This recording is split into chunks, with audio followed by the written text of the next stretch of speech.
জঙ্গলে বাঁশ সংগ্রহ করতে গিয়ে ভাল্লুকের আক্রমণে গুরুতর আহত হলেন এক জনজাতি শ্রমিক। ঘটনাটি ঘটেছে শান্তিরবাজার মহকুমার দেবীপুর তৈথাং এলাকায়। জানা গেছে, প্রতিদিনের মতো ওই শ্রমিক জঙ্গলে বাঁশ সংগ্রহ করতে গেলে আচমকাই একটি ভাল্লুক তার উপর হামলা চালায়।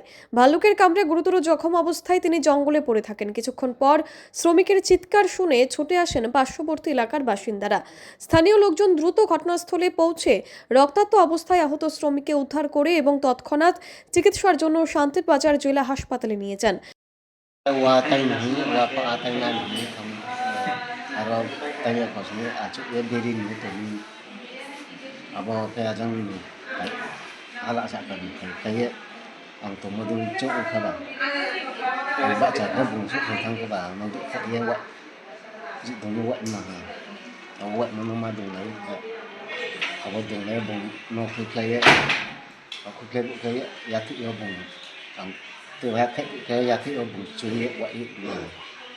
Nini loge bruk tongde nong blung thamo. Nini para kha? Tuithang para. Bureau Report, PV Northeast.